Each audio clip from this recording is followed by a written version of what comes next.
Hello and welcome to another episode of Panel on Panel, the podcast about all things comics and comics related. I'm your host, John Campbell. Joining me as always, my co-host, Mike Gergoni. Greetings. Mr. Donovan Eilert. Hello. All right. We're into Not the show everybody, now. just hello? Everybody knows. They know. Here's the thing. When Donovan talks, he's talking to If I say everyone. hello, everybody, they are probably looking around to see if there's a crowd around them that's also listening. But if I just say hello, it's a little more personal. I like the idea of a person with their headphones all like, has a crowd sprung up around me? Can they Oh, no. also hear this? We've Oh, gotten no. some emails. There's some confusion ensuing. Donovan, have we gotten any emails? We have gotten emails. Awesome. But That gives me hope. I don't need anything enlarged. And, How's that Nigerian prince we sponsored, though? he's doing better, but they need a little bit more. Oh, okay. Well, throw him a bit more. yeah. That's good. I think that's a good use of our money. Give him back Yeah, all of the money the- that we have. to that disposed in the dough. Nigerian prince. Look, one day he'll get free. He'll reclaim his princedom, and then he'll pay us back. Yeah. Oh, You'll know. a lot. You'll know. By like tenfold from what I Just gathered. you wait and see, podcast listeners. We're going to sponsor ourselves. That's sweet, sweet Nigerian prince money. What are we talking about today, John? I don't know. Wait, hold on. Before we get into this, I have no do you idea think anymore. anybody has ever gotten Nigerian prince money? No, of course not. No, I mean like in history. Well, Oh, besides has- Nigerian princes' sons, maybe. But that only implies when Nigerian I don't princes know. I become mean, kings. Nigerian princes need to do Is there still business, don't is there they? They still need a to purchase monarchy in things. Nigeria? Maybe. I don't think there is. This is the wrong show to come to for He's the information about Nigeria. democratically elected king of Nigeria. Oh, It's gonna- how do is that I a get thing? that gig? Sure, why not? Who are you voting for king? Choose wisely. That's all I have to say about that. Because they'll be there for a while. Yeah, they're going to be here for a Well, while. if you don't like it, I know a guy. Cut his term short, if you know what I mean. It's funny because decapitation. That's what I was implying. That's what he jumped to? If you got to kill a king, that's how you kill him. And I did Only say decapitation. And I did Yeah, say, how else do you kill a I king, did John? say cut him short. Yeah. I mean, All right, that's true. You're not going to Fix cut the him. other. You're not going to cut off the legs of a king, Right. Who does that? I don't know. Crazy people. There are no pubs called the king's legs. It's all the king's head. That's all true. I'm saying. This is true.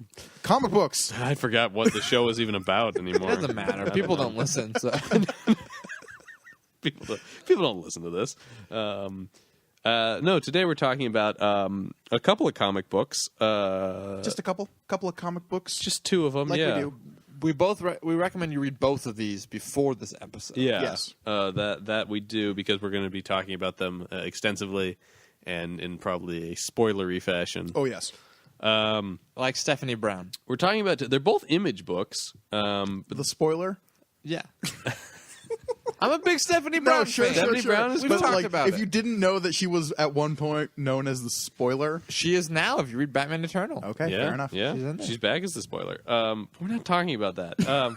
We're talking about two books. One is called ODY-C, but spelled ODY apostrophe or Hyphen. Not, hyphen apostrophe. Don't you dare put apostrophes where my hyphens is at. I'm a big fan of the hyphens. slip of the tongue, sir. And the other one is called Bitch Planet. And we're talking about the two of them for a number of reasons. These are different books, but they're connected in some ways. They're both image books to begin with. Thematically, I feel like they deal with some of the same issues. A little bit. They're both science fiction books. They're written. One is written by Matt Fraction. The other is Kelly Sue DeConnick. There's a connection right there. Who are married. And yeah, it's just I don't know. It's something about They both are in space. Both are in space. Both are female-driven stories in space. Hence our title, "Ladies in Space." Is that the name of this episode? Okay, fair enough.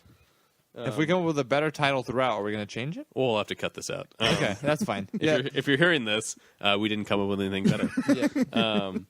But yeah, so I don't know. I just felt like linking these makes sense to me. Yeah, I feel like it. Because we're definitely hitting a point in the comic book industry where we see a lot of more and more stories driven by strong female characters. Absolutely. And I think these two are kind of part of, I don't want to say the crest of the wave, because that implies it's going to go back down. Yeah.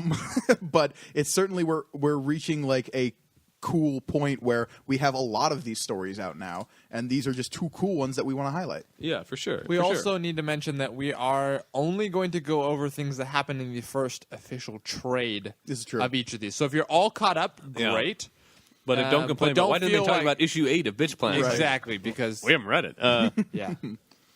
That's something to mention, I guess. Yeah. Yeah, that's true. But they are both out in trade form from Image, and I believe they're both just $9.99. Yeah. And That's that's right. The only reason I was able to afford them. in that first taste is cheap way that Image gets you hooked on their books.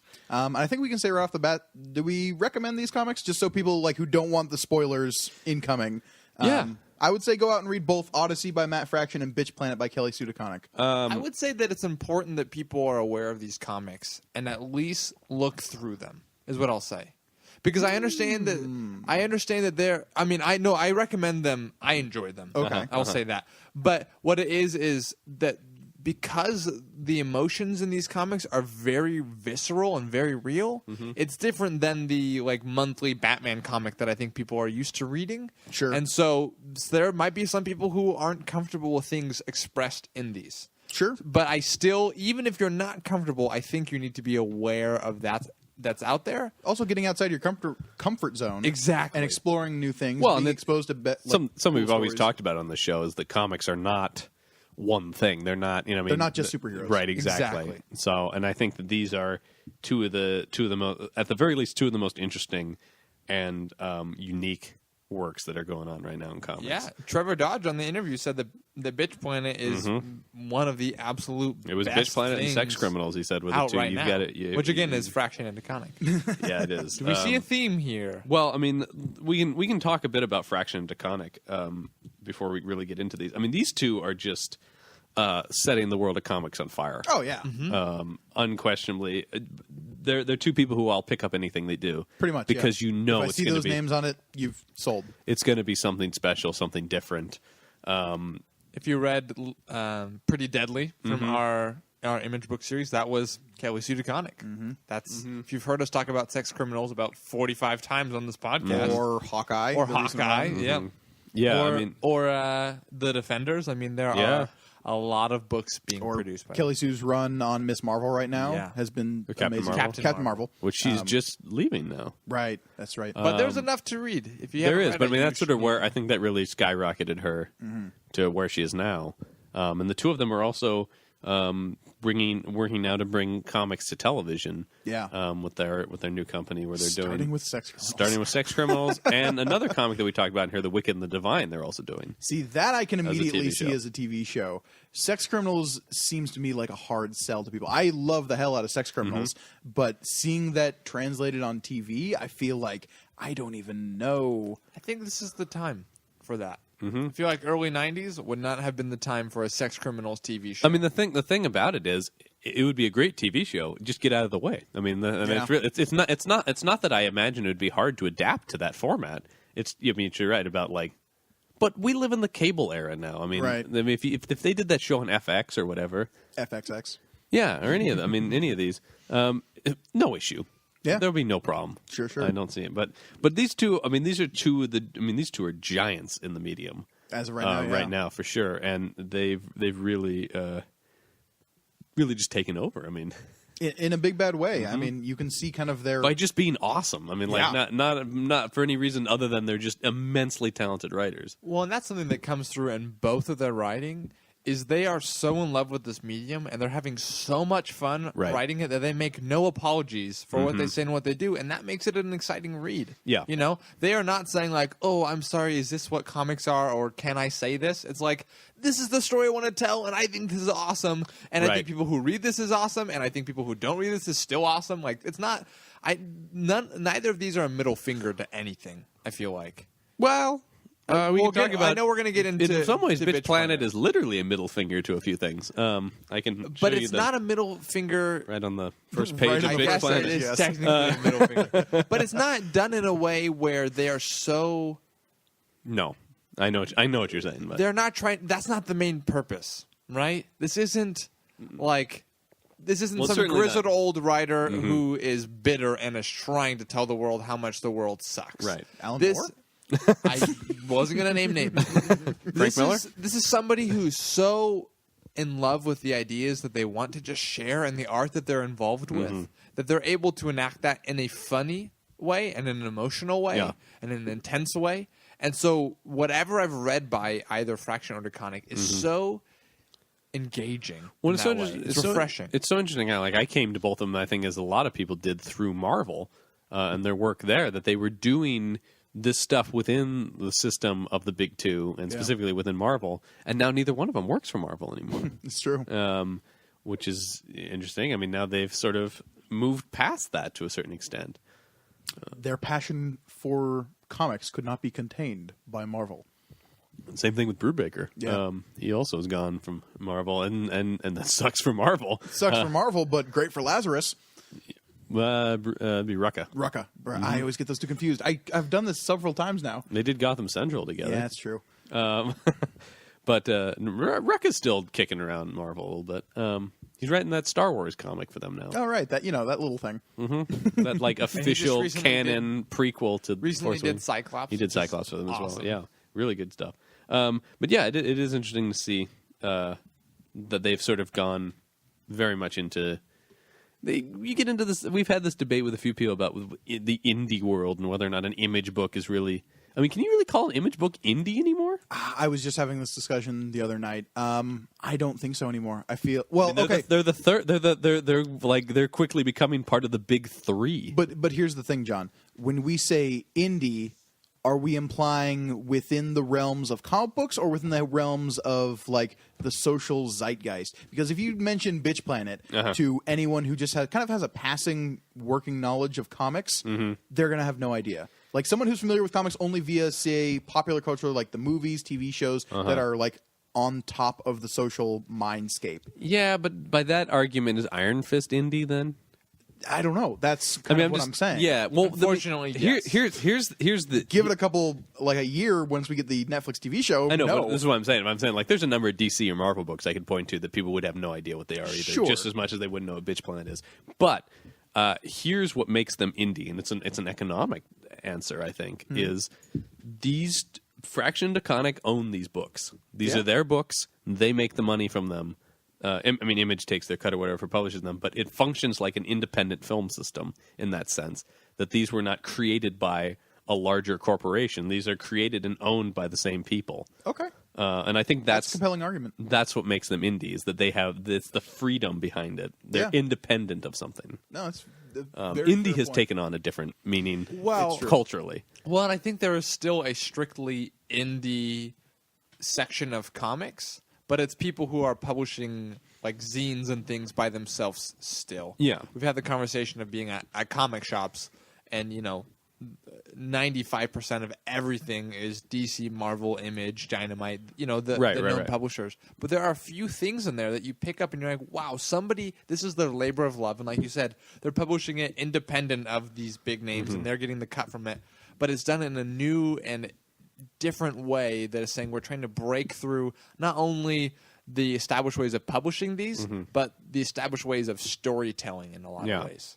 That I feel like that's when I see those books, I'm like, this is a true independent thing. Sure. But what's cool about Image is that they are a large scale company who's trying to bring that same spirit to comics, though. Yeah. And succeeding. Yeah. And there's a reason everybody wants to work for them. Yeah. Or work with them, as the case is, really. You're not really working for them. They're letting... I mean, it's that cable model or whatever. They're just letting cool, interesting people do what they want to do. And you get books like Odyssey and Bitch Planet. So let's talk about these books. We've said just how cool they are and how interesting they are, but maybe we should possibly describe what they are. This is the point that if you haven't read it, stop listening. Sure. Well, let's give it a brief overview. Okay. I mean, Odyssey is, on the surface, the easiest one to describe. Sure. Because it's the Odyssey. It's Homer's The Odyssey. It's gender reversed Homer's The Odyssey set in space. In the future. Perceivably. I mean, it could be alternate That's reality. true. I guess future they never space. give a timeline. In the same way that Star Wars is a long time ago in a galaxy far, far away. Yeah. I mean, story. this is so far removed from what we know as reality that Yeah. it hardly matters what the time frame is. Right. That's true. So that's the easiest thing to grasp. And I distinctly remember being at Rose City Comic Con 3 years ago and hearing Fraction just toss this off as an idea at a panel where he was like, I think I want to do something where it's like a gender reversed Odyssey in space. And I was like, that's a cool idea. I hope he does that. And now we're holding the And train. now here it is, yeah. Yeah. And I know he talked about a lot about wanting to write it for his daughter. I mean, it's dedicated to his daughter in the front. because here Sure. it makes sense to a certain extent. Although, as he said, the more he developed it, the more it became something his daughter is not allowed to read. No, never. But want to know about never, never. This book is for no one. No, Forget I'm age. not saying that. But You're never old enough to read this. We shouldn't. As I felt. father, I was as like, a father to a daughter, there seems to be like the paternal part of me, even though I'm not a parent. hang on. Yeah. You lost me. I'm As a father to a daughter. Hold on. I've seen him pet a cat before. It's true. Hold on. And I feel like I'm trying to herd cats where it comes to a lot of our friends and being Yeah. the parental figure Yeah. in that All right, scenario. absolutely. So, like, there are certain people that I probably wouldn't like say, "Hey, you should read Odyssey," Okay. because I know they wouldn't be comfortable reading it. Mm-hmm. And so I don't know. Yeah. But yeah. So I mean that. Like I said, I mean on the surface, Odyssey. That's the pitch. Yes, that's the pitch. There's your elevator pitch. As strange as that is, even. That's what Odyssey It's is. more awesome than strange. Right. Yeah. No, it's a really cool pitch. And it's one of those books that if you see it in a comic shop and you flip through it, it is visually Stunning, gorgeous. yeah. Striking.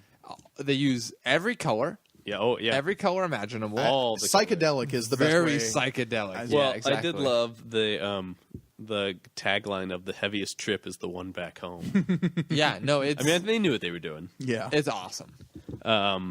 And then we should talk a bit about what Bitch Planet is. And Bitch Planet is, I mean, just looking at their covers, you've got this very trippy sort of splash of color for Odyssey. And then Bitch Planet harkens very much back to this, like, grindhouse kind of... Oh, it's so grindhouse.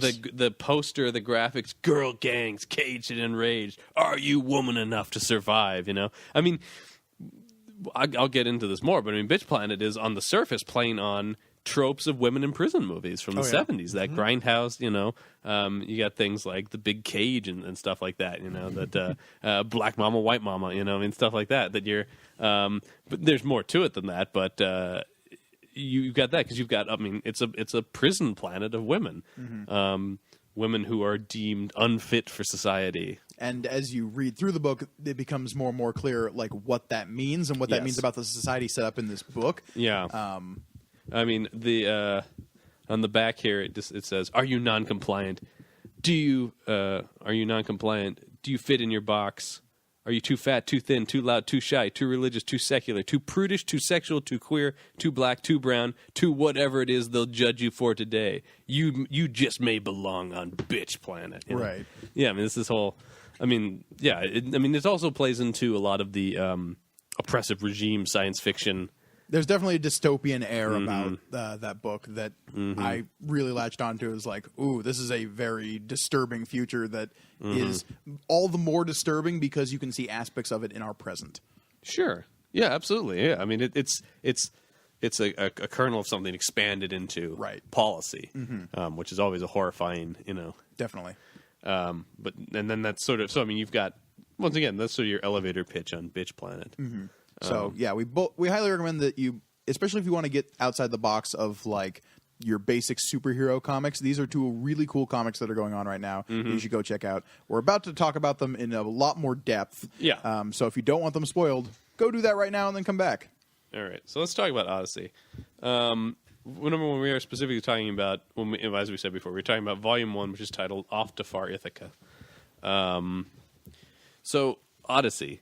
I freaking loved this book. Yeah? Like, of the two, I personally liked Odyssey a lot more. Interesting. I like, on a rational level, I can, no offense to Matt Fraction and or Kelly Sue DeConnick, I can tell that Bitch Planet I think is a better book.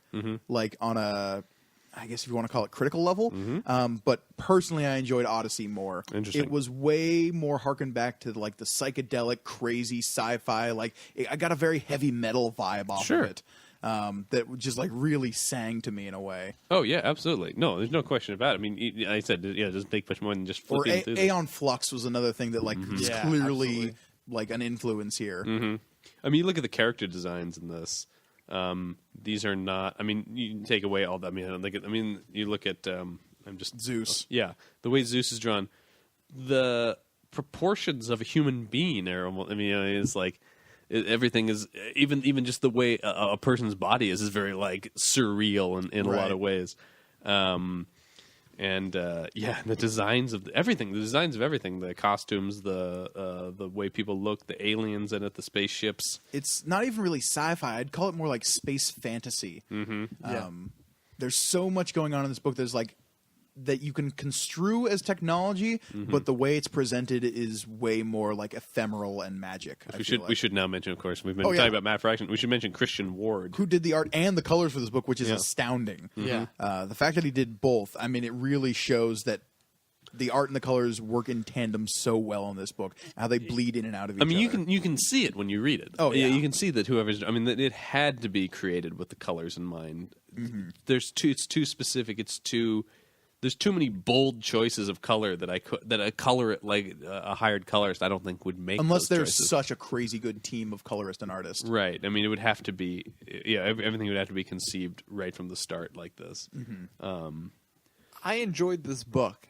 I feel like of the two, it's quite a bit more dense. Absolutely. I mean, what Matt Fraction is doing with the high language and the epic poem nature of the Odyssey, he doesn't it's not as weird as it sounds. Being a female Odyssey set in space doesn't allow it to become colloquial. He doesn't allow it to become a cheaper version of it in the sense of like, this is awesome and rocking and we're going to simplify things. It's very much still the Odyssey. I mean, that makes it more dense. I took my time reading this, and I was forced to go back and reread, and the rhyme scheme and the poem and the way the lyricism of the words, which is beautiful. Having read other books by Fraction, this is definitely a different thing. I mean, read Hawkeye and then read this. They're completely different, which shows... I was talking about trying to compare this to Sex Criminals. Yeah. They're just like black and white. Right. Yeah, I mean, and you see... But, obviously, the talent of Matt Fraction. But you can see the same guy in Sex Criminals and Hawkeye. Yes. And Casanova.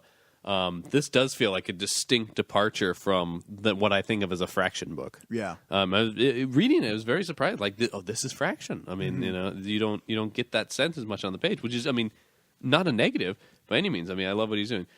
Two things I was going to say about that. One thing is, this book, as a narrative, not super easy to follow necessarily. If I didn't have like a really heavy prior knowledge of the Odyssey, I mean, that was the basis of my ability to follow it at all. I feel like I was like, okay, I see what point from the Odyssey is hitting here, but that's where this book washes over you in a way that a lot of other comics don't, where it's just you have to just get pulled into the vibe of it. Yeah, where because you. Like I said, as a narrative, it's like, wow, okay, okay. I don't think it's a book you can just flip through and kind of like, okay, I get the point of it. Right. Like, because any given page, you're going to be seeing something so weird, so bizarre, so out there that it might shock you. It might because there's some. I'll preface that there's some graphic nudity and violence in this, and some of those scenes, like out of context, are just like I don't know what's happening, but it is disturbing. The bits with the Cyclops specifically, there's some really just like whoa. I mean, it's supposed to be graphic and horrible. Yeah. With the Cyclops, well, and it feels like there are certain elements of the Odyssey that everybody remembers. Yeah. You always remember the sirens. You always remember the Cyclops. Yep. There are certain things that you can pull apart. And I'm so interested to see what Cersei is in this. I was thinking that too when I was reading it. But what it becomes is, I feel like what I was seeing was Matt Fraction saying, okay, these are the established parts. These are the parts I can have the most fun and the most liberal action with it. The least amount of dialogue or the most amount of high language and the action sequences, because people are already familiar with this. Yeah. It's the parts in between that kind of the momentum stops a bit, right? When you've got scenes between Poseidon and Zeus. The scenes with the gods, right? yeah. Exactly. Well, it drops out and it becomes this ethereal sort of, you're taking this all in and you're not sure who's speaking when and how they're speaking. Are they speaking in unison? I mean, it becomes this like really trippy experience with the colors and the way they're sitting and the way they're interacting. Well, one of the interesting things is, and I have another point as well about the language that I'll get back to, but only the gods have word bubbles. Yeah, I noticed that. The other characters speak, but it's in almost like prose, right? I mean, it's stated- quotation. It's Yeah. somebody else is telling this story. Every character is given a color. Right. And also, like, they're given a verb for how they're speaking, which I found very interesting. Yeah. Like, you don't do that in comics in that you have the word bubble and, like, you can throw in exclamation points or make it all in caps or bold, and, like, that expresses how they're talking. In this, they'll be like, "Hail," said Odysseia, or shouted Odysseia, or whatever. Yeah. And I found that very... It was like absorbing a... like tapestry or like some great like painting laid out or some epic that's like on a tablet somewhere That's in what I'm ancient talking Sumeria. about. Yeah, that's what I'm talking about. When you get you just gotta like you gotta go with the flow of this book. What I was gonna say about that is I saw Fraction talk a couple years ago. I said I was there when he offhandedly mentioned it. Then he was working on it, and I saw him. He was being interviewed by a friend of the show, Ben Saunders, and he was talking about that he wanted to write this in the same style of prose that the Odyssey was written in, and that he called Ben Saunders on how to do that. And Ben Saunders' advice was, don't do that. Oh, wow. That's that. I mean, and they got a big laugh from the crowd, of course. But I mean, I there was a certain thing about like why would you put yourself through that, Right. this undertaking of this intent? Like there's a specific, I mean, it doesn't rhyme. It's not iambic pentameter. Yeah. But there's a timbre But to it. There's yes, there is. There's a rhythm. There's a rhyme scheme to it without it rhyming in like couplets and stuff. Well, and something that I think is so this is, I was not planning to do this, but maybe an interesting callback to previous conversations we've had. My first knowledge of the Odyssey as a story, I remember exactly where I was sitting in my house. I remember exactly the day when my Uncle Paul, no Uncle joke, Paul returns my to the show. Uncle Paul was telling me the story of the Odyssey. He was going through, and like I remember Homer himself. and I remember him telling me this. And I remember me not having images and not having the text in front of me, but just hearing the voice of my Uncle Paul as I was imagining. And he was explaining things like, oh, and the length of this hallway was this. And I was probably 7 or 8, and he was using terms that I understood. Yeah. What I feel like this does so extremely well, because we've seen the pages of the Odyssey so many times in literature classes and English classes and written papers on it and everything, is that this was originally orally passed down. Yes. That this was people memorizing and telling. So when you get the action verbs for people saying, and they shouted and they whispered and they did this, it is hearkening back to the time where somebody was telling the story and filling it in with this colorful language, right? It was filling it in with these punctuations of tone and of excitement and of all these other things. That's what you get in this book. But you throw that on top of the extremely I was about to say verbose art, but I mean it's art that speaks to you in a way. Yeah. It's so expressive in a way that it's just like, wow, it's grabbing me. And then on top of that, you kind of have to absorb it on 2 different levels almost. How I approached the page is I'd take in the art of any given panel and then like kind of try to figure out what's going on and then go about like doing the words as opposed which goes against everything I've ever said about comics, which is like, because people go, well, do you look at the image of them and like, they kind of blend into this one thing. But you're right, they are almost purposefully separate here while working, of course, together. Oh, yeah. But there is a distinction between them. But you let the words resonate with the art after the fact or beforehand or however you want to approach it. And I feel that's how this book works the best. Yeah. I read this book in its entirety, and I gave it a few minutes, and then I read it without reading any of the words. Interesting. I just took it in again with just the images. And I think that is my recommendation on how to read this. Is to That just once look at you it? know the story, and again, it's stories that we've heard before. The Cyclops story, I could have read no text in it ever and known exactly what was happening. Because I'm like Gorgoni, I'm very familiar with the Odyssey. But to read it is one thing, but to see it is the next step. And I think that's something that Matt Fraction really uses. And I don't know what the conversation was. I don't know how much freedom he was giving, the artist on this. Christian Ward. I would love to know about Christian Ward's specific choices in this book and like how him and Matt Fraction got together and figured this book Well, yeah. out. What's That's the I don't know script who- for this? I Look have like, no idea. And I don't know who the star is. I don't know who. I mean, most of the time it's the storytelling and the artist is interpreting it in a way. It almost felt like they were doing their own thing, and it just somehow beautifully just fit together. It just fell into place. Or there was some kind of Marvel method going on. Some Marvel method? Where, like, the art was being produced, and we'd have, like, we know what's kind of happening on the page, and then Fraction coming in later and laying down, like, the prosic stuff on top of it. I mean, here's the thing, though. I mean, I'm going to turn us into another discussion a little bit here, but you talk about, we know the story of the Odyssey and stuff. This is not the story of the Odyssey exactly. No. In structure, yes. He's got his own mythology going here, though. Oh, yeah. I mean, the whole thing with, like, the god, which I'm always a sucker for space gods. Sure. But the whole thing where Zeus, like, struck down all the men in the universe. This is what I'm talking about. Then, which god was it who, like, created the third gender? Yeah. Was it, oh, crap. Was it Artemis? No. Or was it Hera? I forget. Oh, man. But anyway, one of the gods kind of, like, or it was Prometheus. Yeah. Who, like, in not necessarily going against Zeus because Zeus had never strictly forbidden it. Yeah. Was like, well, I'll create a third gender so, like, humans can still exist and procreate. Right. More women. Right. But then there's this whole subplot going on of, like, but Odysseia, who is, like, Odysseus, the female version of Odysseus, had a son. Right. Like the first man-child born. Right. And does Zeus know about this? Is like, because the whole thing is getting back to Ithaca to make sure he's okay. Yeah. Like, that's such a compelling part of this, like, added part of this mythology. Yeah, that's all Fraction. I mean, Yeah. that is not, I mean, that's what I'm talking about when I'm saying, like, yeah, it's the Odyssey, but it has these new layers that he put on it as well, where it's not just, he didn't just flip the gender. No. Gender is at the core of this story as well. Which is interesting, you know.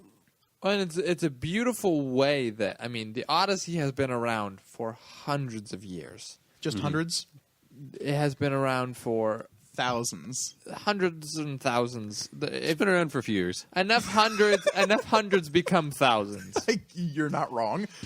It's been around for some time. You could easily say that the Odyssey has been around for millennia. You can not say that about a lot of things. No. You're right.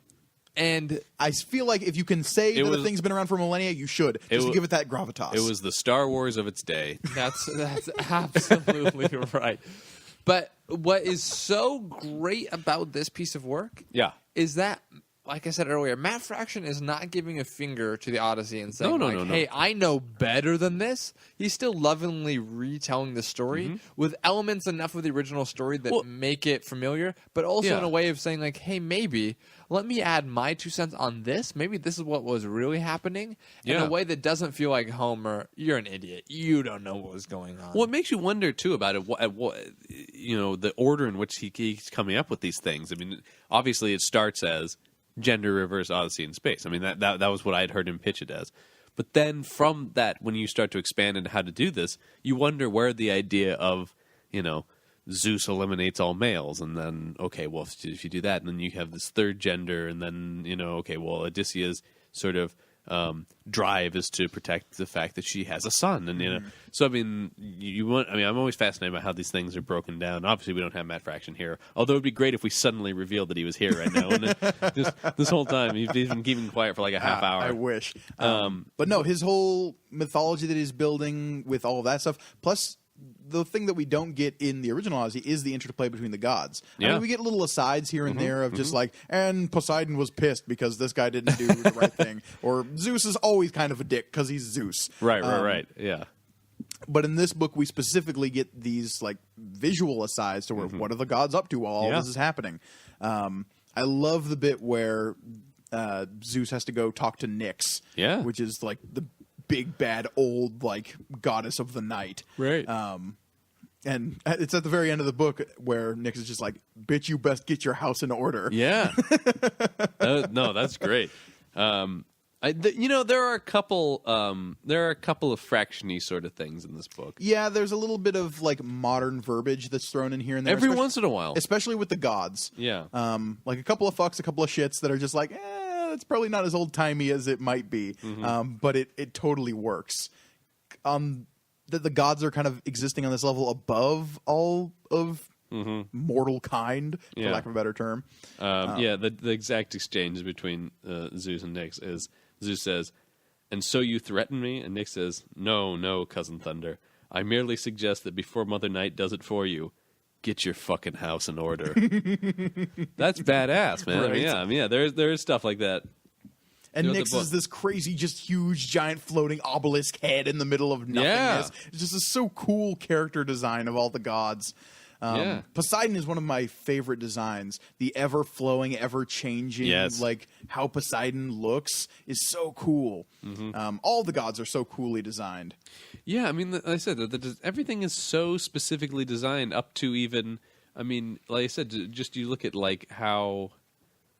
I said the proportions of people and stuff are different depending. I mean, like everything is the aesthetics of it are so important that it's not like, oh well, we better make sure that this person is the same size as this person. Even everybody is just like, what this character needs to be expressed so uniquely in this way that they can be radically different in their anatomy.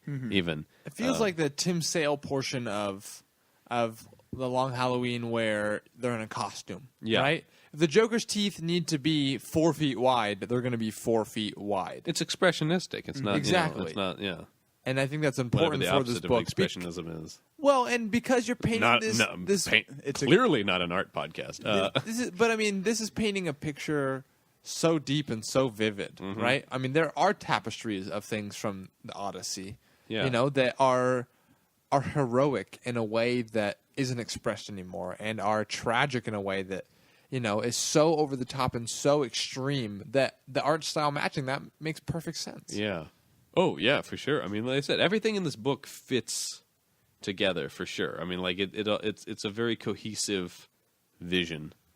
But it's a cohesion that you really need to, I think you said it, you need to immerse yourself in to kind of like get on board with. Because again, like apropos of nothing, just flipping through this book, seeing random pages can be a little off-putting, I feel Yeah, like. and it's also not a book that you're gonna. I need a quick, fun comic to read. You're not gonna flip through Odyssey and get a fun little story. I No, don't think because either of these books are. Bitch Planet might feel like that like at times, but it's definitely not. Yeah. Well, Bitch Odyssey Planet- is Bitch more Planet- of an investment yeah. in a saga, I feel like. Yeah, absolutely. Like this is the first part of the Odyssey. Yeah. Like this does not complete the journey. No. Right. This is no. I mean, in a lot of ways, this is no less dense than picking up Homer's Odyssey. I try to reread that every couple of years. If this comes out and is like done, I'll do this instead. Okay. Because the Odyssey is pretty damn dense, Yeah. John. Yeah. No, I mean, yes, of course. I mean, he's got Homer visuals was here paid by the word. and he's able to. I mean, of course, having images right off the bat carries you. I mean, I think the first time I ever read the Odyssey was in some kid's comic book version of it. Really? Yeah, probably. In fact, I'm sure it was. It's like the old 70s version of the Lord of the Rings. You Yeah. watch that cartoon and Yeah. you're like, oh, I get it. But then you read Tolkien and you're like, well, there's definitely more stuff in here. And it definitely takes longer. And maybe that's better. And you can decide that for yourself, but maybe it is, maybe it isn't. And I think that's what this is like. Then Peter Jackson's like, I got this. Yeah, and again, you watch those, and then you're like, wow, 12 hours gone, man, it can get longer than this. And then you read Tolkien, and you're like, well, there's more here. Turns out Tom Bombadil's a guy. Yeah. Yeah. I like on one of my other favorite podcasts, they mentioned that Boba Fett is the Tom Bombadil of the Star Wars universe. He's like, everybody loves him. He shows up for a few scenes. He doesn't say like anything. He doesn't have any importance, and he's gone. He's the Tom Bombadil. I think that's The true, difference yeah. is Tom Bombadil didn't fight his way out of a sarlacc. I did read Unfinished Tales recently, and I think that's in there. Hey, if I man. remember. Boba Fett hasn't done that as far as I'm aware. All I'm saying is the new books that are established as canon in the new Star Wars, there are some hints. I think Boba Fett's alive. Oh boy! All right, that'll. I don't want to derail this podcast entirely. Oh, Anyway, please, we're not talking about When do Godzilla. we not derail the podcast? Anyway, is there anything else we want to say about Odyssey There's lots specific? more we I can mean, say. yeah, we could talk about these forever. I but- will say that, like I said, this isn't a finished product. I No. mean, it is, but the It is- first I mean, trade it's is volume one. It It's says it volume on there. one. Yeah, you're not going to be getting the whole tale of the Odyssey in this. I am really looking forward to the however many it takes to finish this story. Yeah, I 'Cause do. I do wonder. Fraction, damn it, you've got me again. With something completely different. I mean, we said that a moment ago. Right. This isn't Hawkeye. No. This is still incredibly engaging and Yeah. incredibly rich. Cool. So we want to turn over to our second book then? Yeah, Bitch Planet. All right, so we're talking about Bitch Planet. Once Which, again, can I Bitch say- Planet, book 1, titled Extraordinary Machine. My favorite experience with Bitch Planet so far, besides reading it, was asking for it at the bookstore. Yeah. Was walking to the counter because they hadn't put it because this just came out. Yeah, pretty Like, recently. like a week or two ago. Well, it depends. Okay. Well, I picked it up in a comic book store where it came out earlier, but in Fair regular bookstores and stuff, it only came out. well, I bought my copy at a Barnes and Noble. Yeah. Which they have it there, which is good. Yeah, but they hadn't quite put it on the shelf yet. But online it said they had it available, Yeah. so I went to the store expecting to find I it. know some stuff about this. So I asked a friendly sales representative, like, "Excuse me, I'm looking for a book. It's called Bitch Planet." Yeah, I've talked about every year. I pick a comic that's my favorite title of a comic. It was Sex Criminals. Last year was Southern Bastards. Sure. This year it's Bitch Planet. I was telling my coworkers, "Hey, I'm going to a comic book signing today." Yeah. Oh, what comic book signing are you going to? Uh-huh. Oh, Bitch Planet. My What's that about? My favorite Well, thing let me tell you. is to mention it to your girlfriend Bridget, who really particularly enjoys Bitch Planet. She is still wrapping her head around the fact that a comic book can be titled Bitch Planet. Yeah. Have you even told her about Sex Criminals yet? Or Or would that just kill her? No, it has been. It has been mentioned. Okay. I explained the plot of that one, and it was still a very interesting conversation. Yeah. To say Something to say tells the me least. she wouldn't be a fan of that one either. Probably not. Probably not. I mentioned a comic book signing, but John and I were actually able to go because we live in the beautiful Portland, Oregon. Yes. We got to go to a comic book signing with Kelly Sue DeConnick. Yeah, we went to a release party for Bitch Planet. And I know that it doesn't need to be said, and you can take this however you like, but Kelly Sue DeConnick is one of the coolest people Yes. in the entire world. Yep. Honestly. Yeah, no, she really is. From the moment you see her, you're like, Yeah. I want to be that person's friend. Yep. She's great. She was a delight to talk to. Oh, absolutely. She signed our comics. Yes, she did. It was great. It was a wonderful experience. So, Absolutely. Kelly, if you're listening, which I don't know if you will, keep on keeping on. That's what I have to say about that. Keep being awesome. That's right. That's that. Okay. Yeah. I Anyways, agree. and if you haven't met her or you see she's at a signing close to you, go to it and talk to her. Oh, yeah. Yeah. Tell her your favorite podcast reviewed a book of her. The Nerdist reviewed her book. Yes, the Nerdist. Probably. They might have. Oh, come on. No, so Bitch Planet. Yes. Like we said, this is futuristic. Yes. We hope. What? It could be an alternate dimension.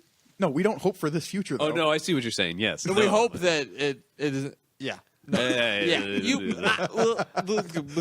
Hopefully, I cut all that out. We hope that none of this ever happens. So yeah, dystopian, as you said. I would call it dystopian. Absolutely. The white male assholes who are in charge of this planet probably wouldn't call it dystopian. Well, would most leaders in dystopian stories call their societies dystopian? Depends if they're being forced into a leadership position.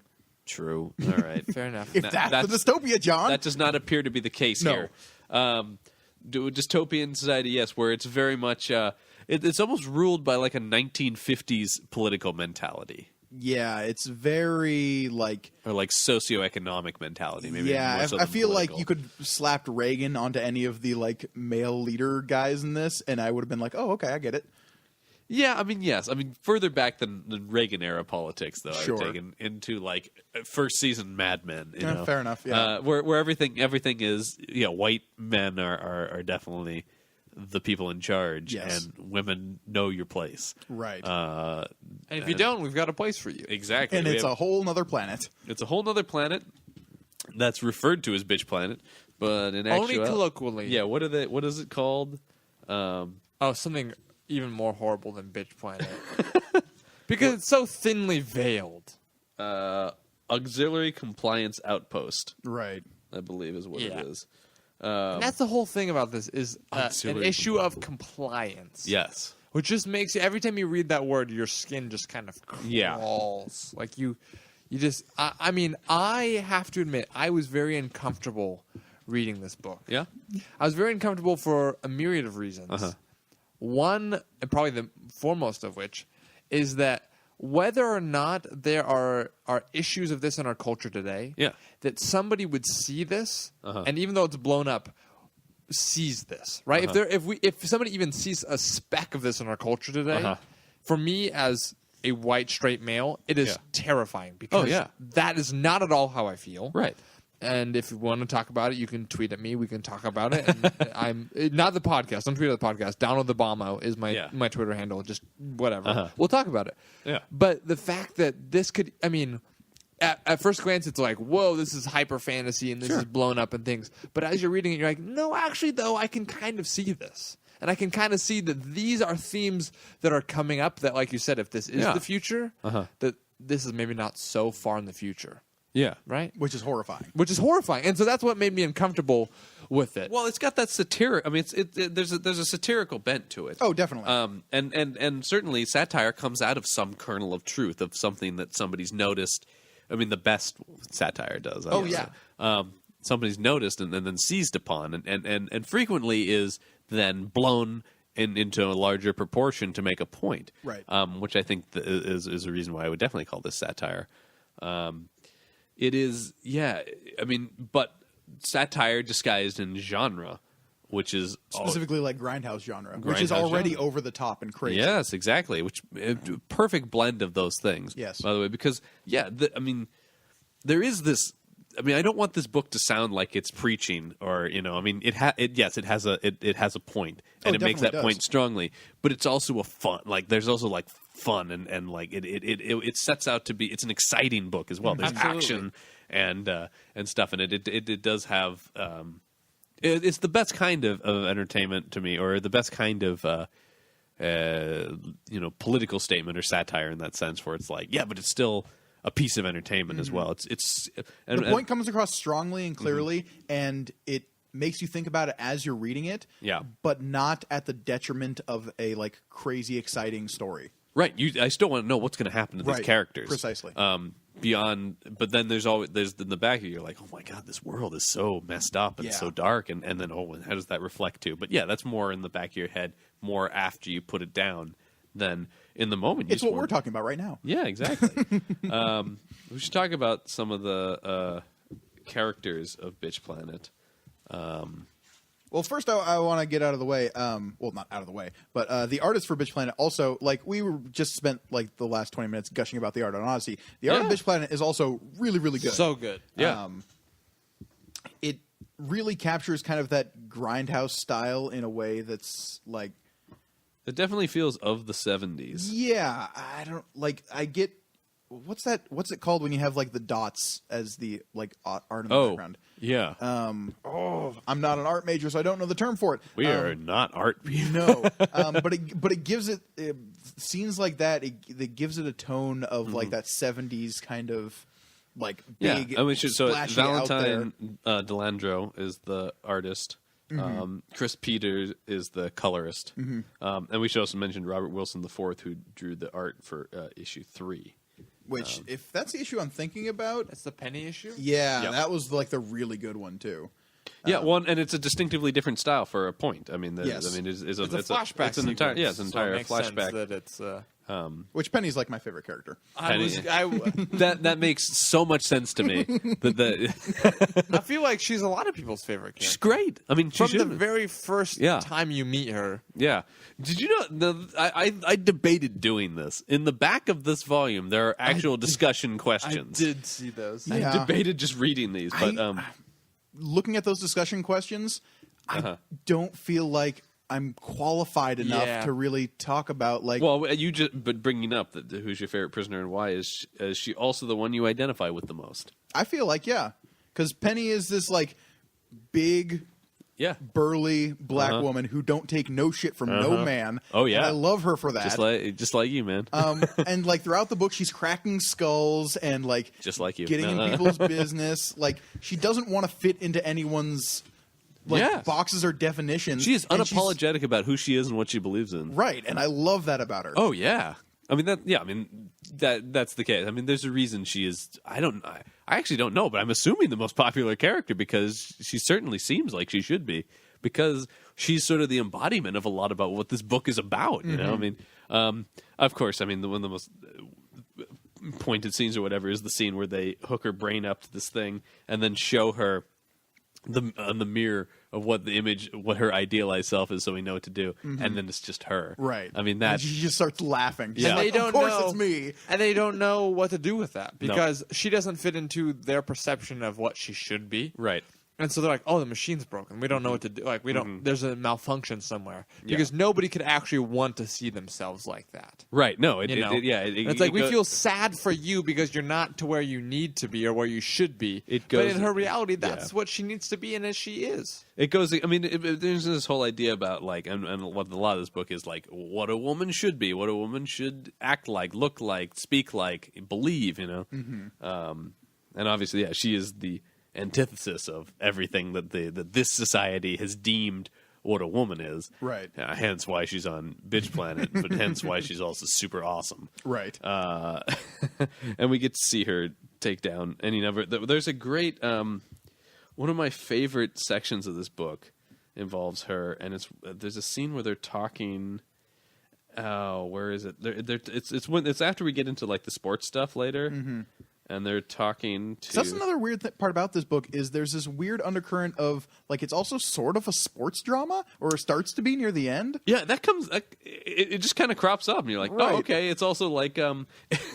it's also kind of The Longest Yard. I was gonna say it's totally the longest yard. It's 100% The Longest Yard, which is really interesting. I'm talking about the Burt Reynolds movie, not the Adam Sandler one. Or Victory, which is a movie nobody knows what I'm talking about. Nope. If I bring up Victory with Sylvester Stallone. Cruel and Unusual Punishment.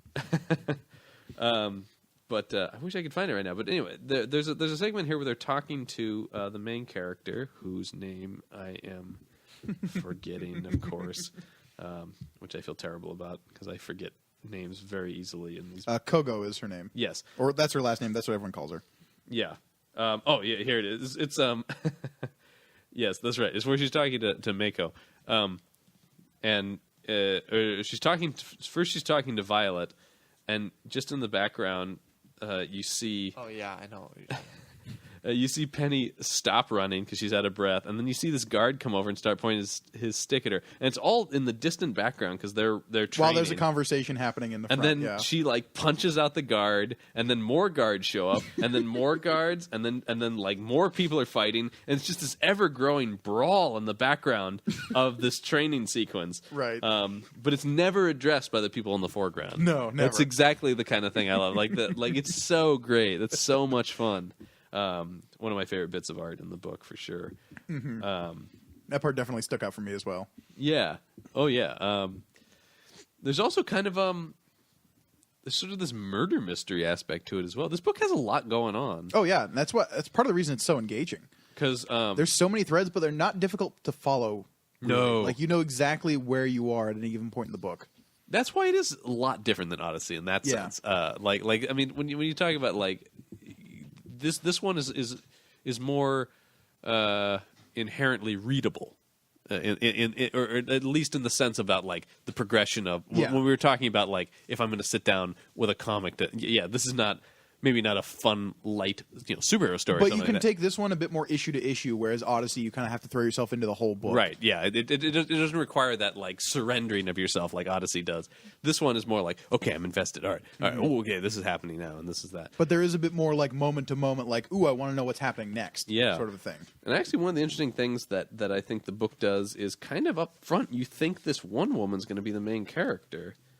Right. In the, issue like, one. The timid wife who kind of got forced to go there. I mean, like reading it through, based on what I'm seeing, I think she's going to be the main character. Right up until she gets her throat slit. Right. And then the woman accused of that, who we know did not do it, is our main character. Yes. Kamau Kogo. Yes. She's like an like super athlete who got sent to Bitch Planet for reasons. Did they ever say why she gets sent there? No. I think I'm pretty sure that's the next issue after this. After the trade. is her origin story. I want to say that's the case. I haven't read it, so I don't know, but Sure. I know that that's in there. She's totally like Pam Grier in 1976 would have played this character, and it would have been awesome. Yes. Yeah. No, she's. I mean, there's also kind of this like. Dirty Dozen kind of aspect to this as well. With this, Because again, once we get into like the sports team aspect of it, because then we're putting a team of misfits together. The basic plot of this, the basic thrust of the plot is that you have all of these women stuck on this like correctional facility planet because they don't fit into society's boxes. Right. And at the same time, we kind of have this B plot where we have this huge sports event going on, but it's slowly losing number. But it's kind of how this dystopian society is shaping the like collective unconscious is through the sports stuff. Well, there's this whole thing with like a battle for ratings and things like that. But it's just like people are watching, but they're not engaging. Right. Which I love this idea about like, oh, people aren't engaged though. They and so some sleazy jackass who was in charge of Bitch Planet. Yeah. I forget the guy's name. Oh, the douchebag McGee. I don't know. But he suggests let's get a team of these like outcast women together and have them play this like brutal sport. Right.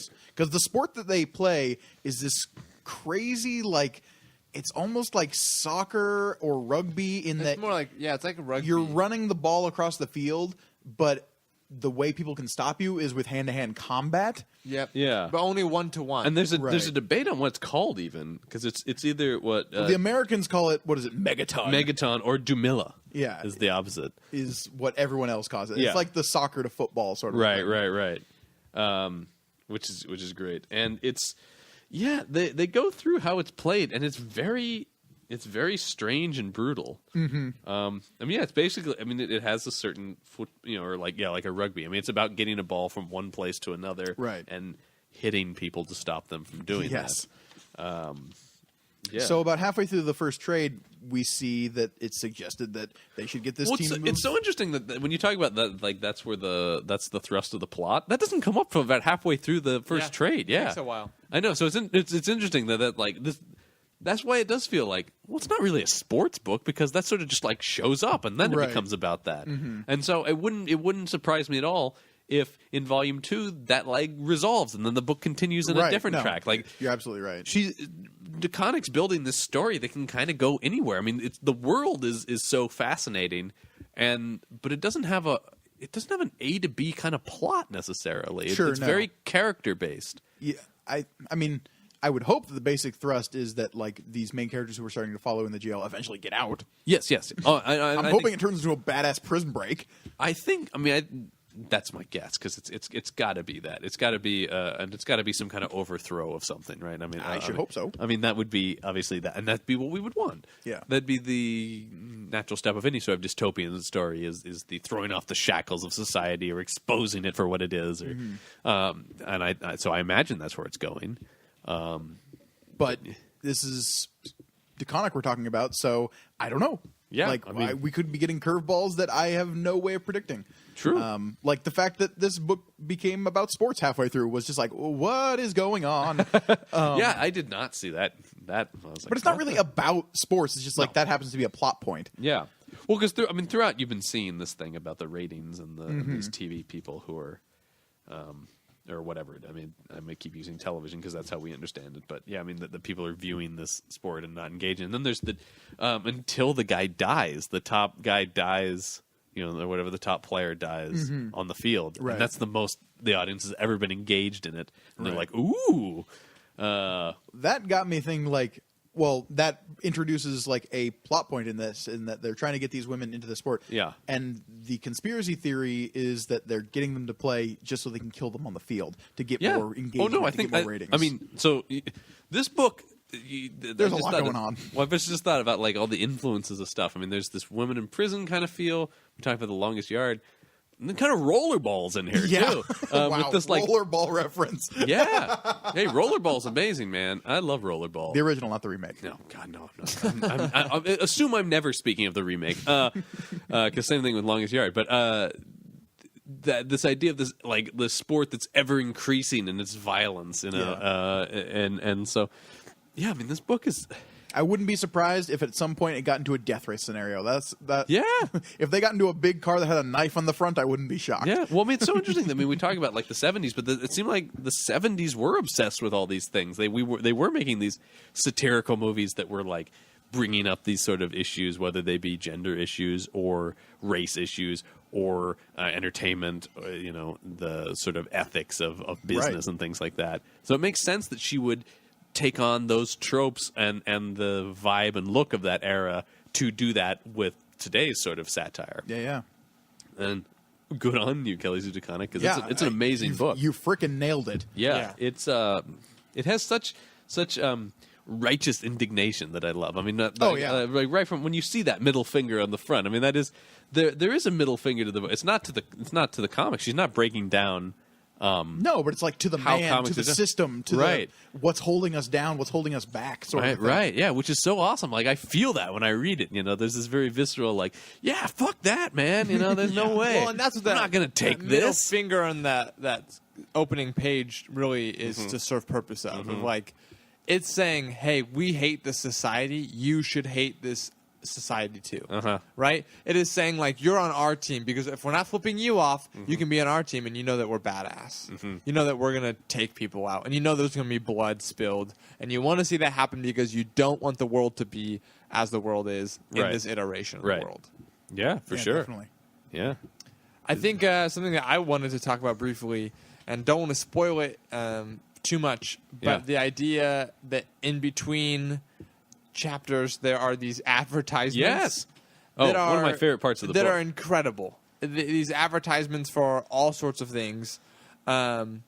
Niagara is one of them. Which is pretty awesome. Which I believe Kelly Sue pointed us to as one she of her laughed for like favorites. a day and a half, she said. When she of, came like, up with when she that. thought of that. She's like, why has nobody ever thought of that before? Yeah. But these like advertisements and personal ads and Well, and a lot of them look like the things, or at least some of them do, look like the things that would be in the back of old comics. Right. I mean, starting... But they're for this dystopian society Right, specifically is yeah. what we should get across. Yeah. and it's incredible what it serves the purpose Or of. like that banner on that first one was like, hey kids, patriarchy. Yeah. Yep, that's right. Right.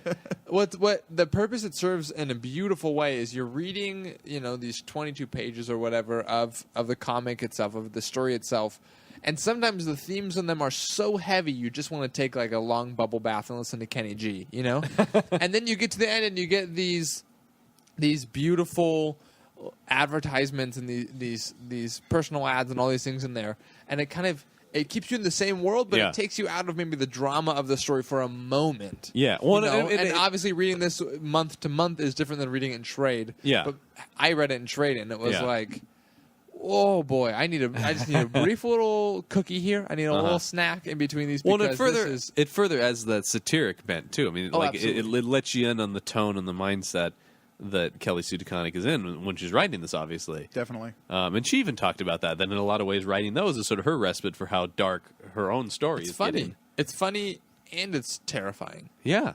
Because taken seriously, they're like, oh, wow, no.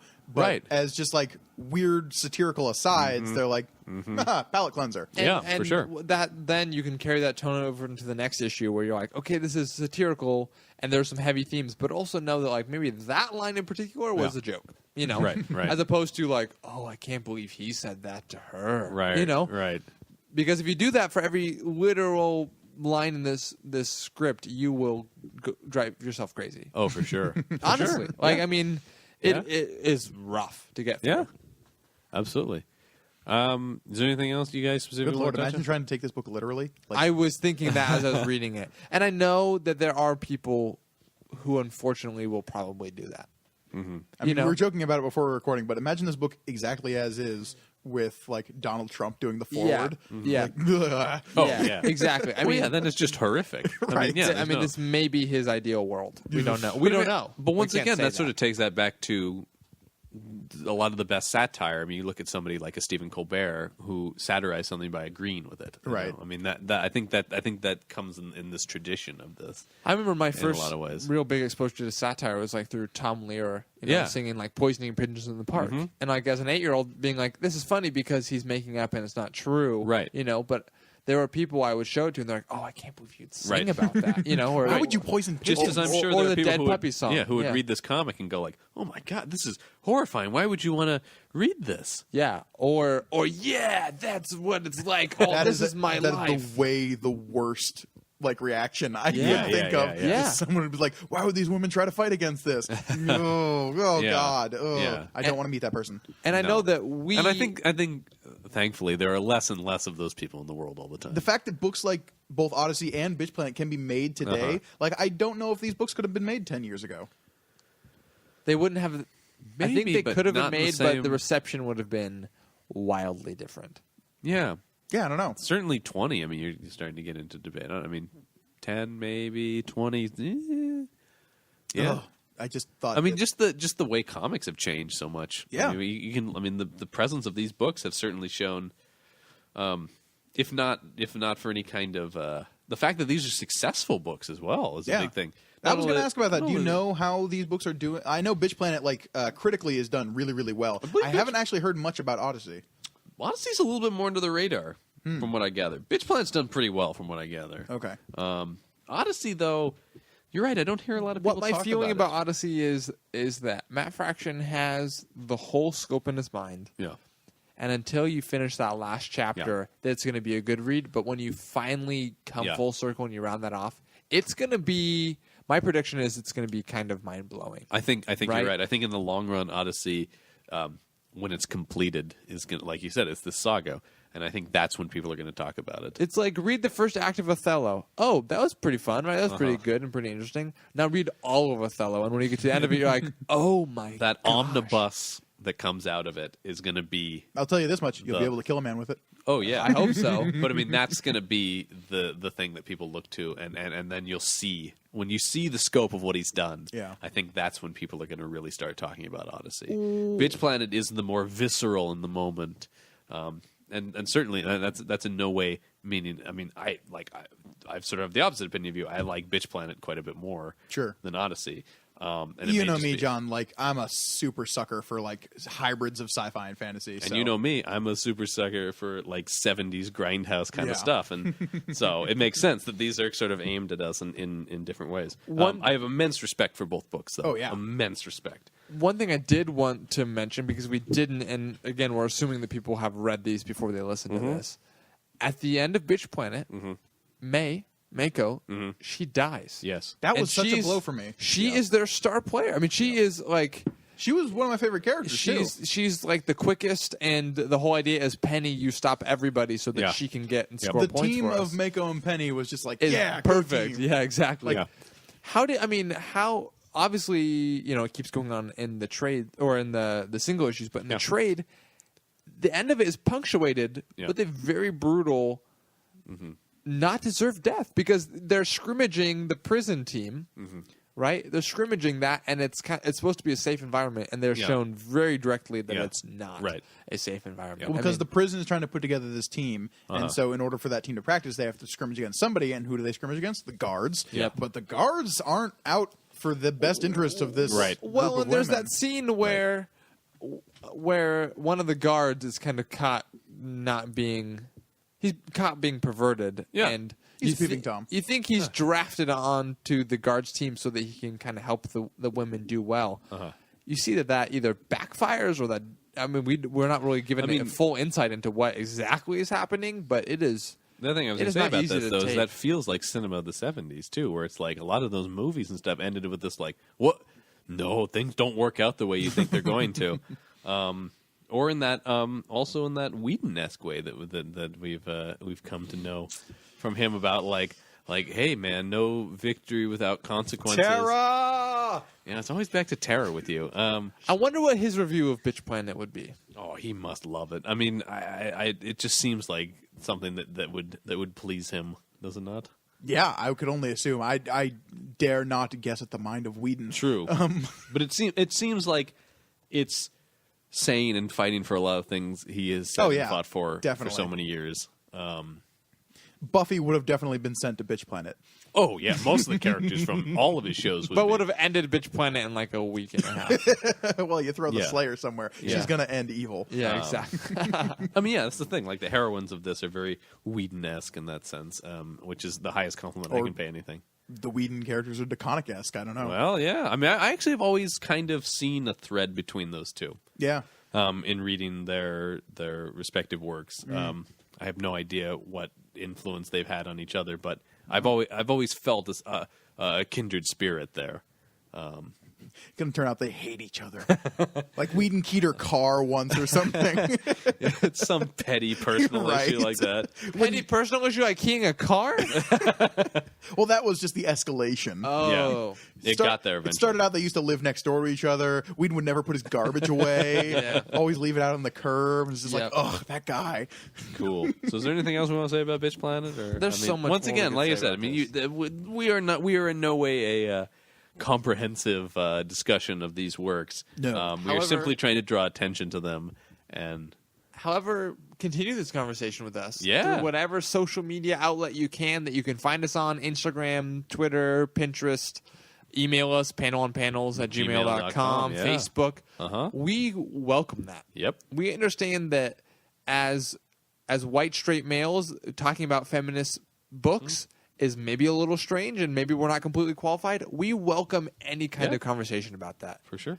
Right? Yeah. We want people to know that we are sensitive to whatever they're saying, and we want to know their opinion. We started this podcast so that we could have conversations with more than just the three of us. Yeah, absolutely. Right? Well, I believe we started this podcast because we kept having conversations. We're like, well, wouldn't we like to get more people in on this? Exactly. We want to hear what people think about what we Guys, think, we could be doing this with microphones, but we also want to hear what people we just like think talking to in microphones. general. Is why we do definitely. it. Absolutely. No, that's something we certainly we always are very encouraging of our audience to engage with us and feel part of the panel, if you will. And we've had great things. That needs to be a T-shirt, John. Be a part of the panel. be a part of the panel. We're gonna make those. We've had people even tweet at us or write in about recommendations we've made, Yep. which is a very terrible segue into you a just gave me recommendation. you just gave me a segue. But into, thank you, Giuseppe Gatto read our recommendation of Endgame, the volume 7 of yes. Scott Snyder, Scott Greg Snyder's Capullo. Batman. So thank you for reading that. Mentioning him on the podcast is just going to blow his brain. Mine is blown. He's a pretty big fan, and Yeah. that's cool. We're cool with that. If you're a fan of us, let us know because we're Yeah. cool with And that. apparently, if you're a big enough fan, might mention my name on air. Sure, Hey, why yeah, not? Hey, we'll do You it. never know. You never know. Yeah. But yeah, finally saying just go out, go get Bitch Planet, go get Odyssey. They are available wherever comic books are yeah, sold. just support these books 'cause they're both cool widely and rad. available. Yeah, they really are. Awesome. And the other work of Fraction Taconic as well. I can't. There's nothing I can't that I've read recommend by their them- stuff yeah, exactly, enough. that I don't really, yeah. recommend. They like I said, their names always to me equal quality. Cool. So we turn now to our recommendation segment where we recommend. We just spent like an hour recommending 2 comics you should read, but we're going to recommend some more comics that we think you should be reading this week. These ones a little bit more briefly. Yeah. We're going to do an hour on each of these. What are we talking about? You're not prepared for this? No, Oh boy, Donovan, do you want I to was start? barely prepared Yeah. for these 2 books. All right. So, like with my kind of forward on Bitch Planet and Odyssey, Yeah. there are sometimes comics that I love and I read, but if people feel like they're not ready for a certain type of material, Yeah. I just say look through them, see what you think, but there's no pressure in which to read Yeah. them. I am recommending today Uh-huh. Gingerbread Girl by Paul Tobin and Colleen Coover. Yes. Both of which I'm Of huge Bandette fans fame? of. Yeah, Oh, well, I don't know if they're of Bandette fame, but yes. I they- only know them because of that. Okay, then yes, absolutely. Well, we've they are recommended also Bandette on the show before. I have, and they are also married. So Yes. that's another Yeah, they are. tie-in. Oh, And yeah. that they're married. And Gingerbread Girl is a delightful read. It is about a girl and Annette who is she's bisexual and she's trying to figure some of that out, and she's going on a date with a woman. And an issue that keeps coming up is, does she or does she not have a sister that may or may not have been created by her mad scientist father to handle all of her sensory evaluation, which sounds really weird, but it is a delightful comic about a girl trying to find a sister that may or may not exist. Okay.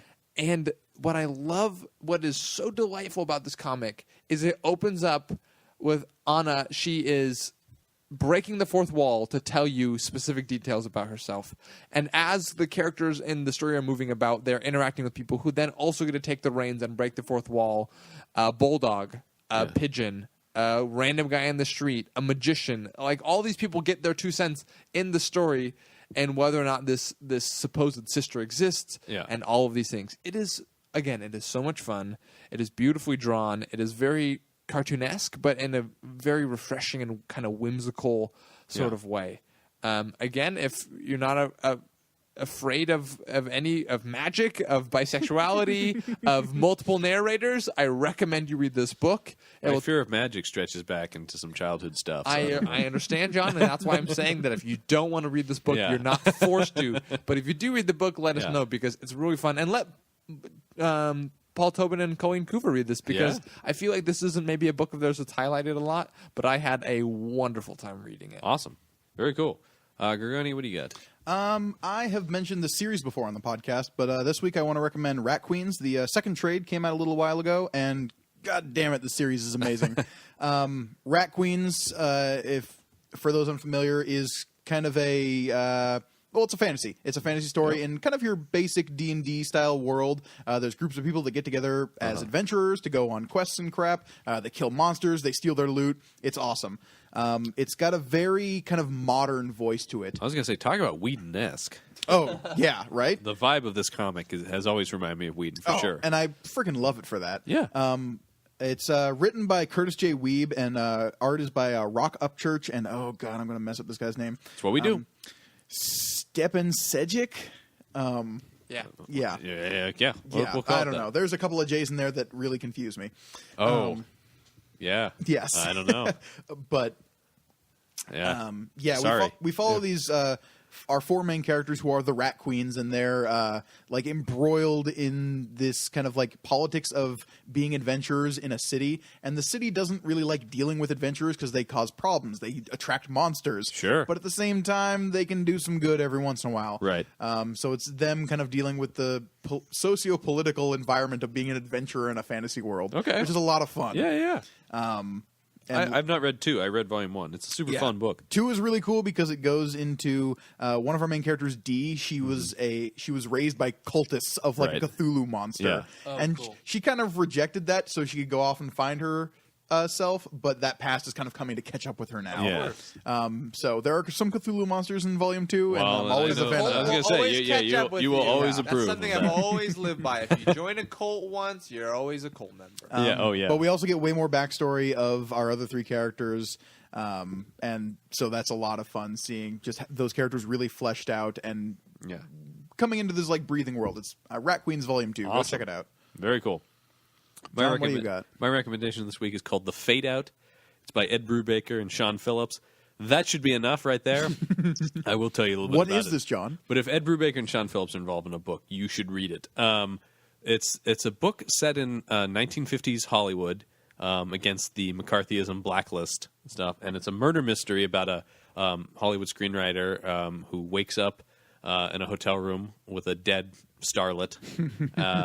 No idea what happened. If I had a nickel.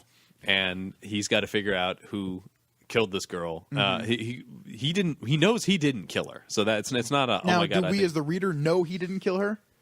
Only because he's telling us that. So okay, but is it possible we're dealing with some unreliable narrator? Possibly. But what does happen is she's dead.